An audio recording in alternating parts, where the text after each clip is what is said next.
प्यारे बच्चों, चित्रों को ध्यानपूर्वक देखिए। पहली तस्वीर में क्या दिखाई पड़ रहा है? घोड़े क्या कर रहे हैं? घोड़े दौड़ रहे हैं। दूसरी तस्वीर में बच्चा क्या कर रहा है? बच्चा किताब पढ़ रहा है। देखिए, हमने यहाँ पर बच्चे का नाम रख दिया, तो क्या लिख दिया हमने? सोहन किताब पढ़ रहा है। दौड़ रहे हैं और पढ़ रहा है, इनसे हमें क्या पता चल रहा है? इनसे पता चल रहा है कि काम हो रहा है। तो आज का हमारा विषय है क्रिया। क्रिया क्या होती है? वे शब्द जिनसे किसी कार्य का करना अथवा होना प्रकट होता है, क्रिया कहलाते हैं। जैसे गीता दौड़ रही है। उपयुक्त वाक्यों में आए शब्द पढ़ रहा है, दौड़ रहा है, इनसे हमें क्या पता चला है? इनसे पता चला है कि कार्य हो रहा है। क्रिया के भेद।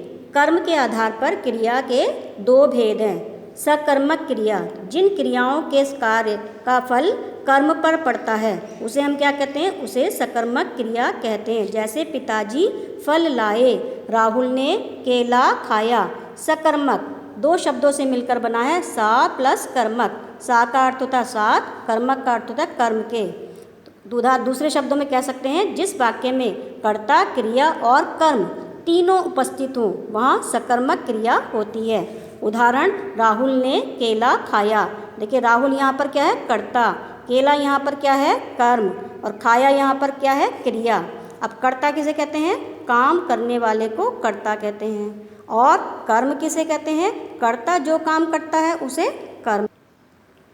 अकर्मक क्रिया, जिन क्रियाओं के साथ कर्म नहीं होता है तो और कार्य का फल सीधा कर्ता पर पड़ता है, वे अकर्मक क्रियाएं कहलाती हैं।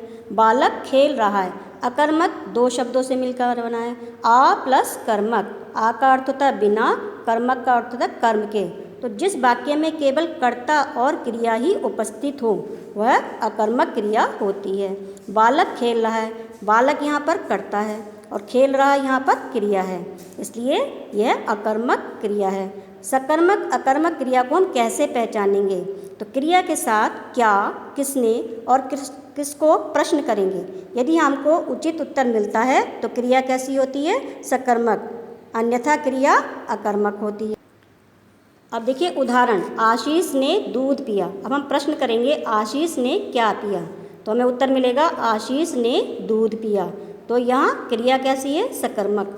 अध्यापक ने बच्चों को पाठ पढ़ाया। तो हम प्रश्न करेंगे, अध्यापक ने क्या पढ़ाया? हमें उत्तर मिलेगा, अध्यापक ने बच्चों को क्या पढ़ाया? पाठ पढ़ाया। अध्यापक ने किसको पढ़ाया? तो अध्यापक ने बच्चों को पढ़ाया। तो यहाँ पर हमें क्या और किसको दोनों से ही उत्तर मिल रहा है।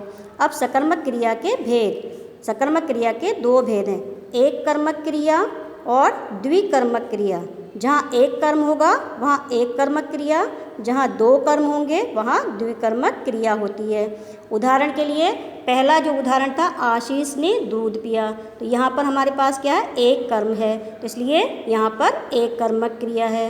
दूसरा उदाहरण था, अध्यापक ने बच्चों को पाठ पढ़ाया, तो यहाँ पर हमें दो कर्म मिले थे। पहला था बच्चों को और दूसरा था पाठ, तो यहाँ पर क्रिया कैसी है? द्विकर्मक क्रिया है। अब देखिए अभ्यास कार्य।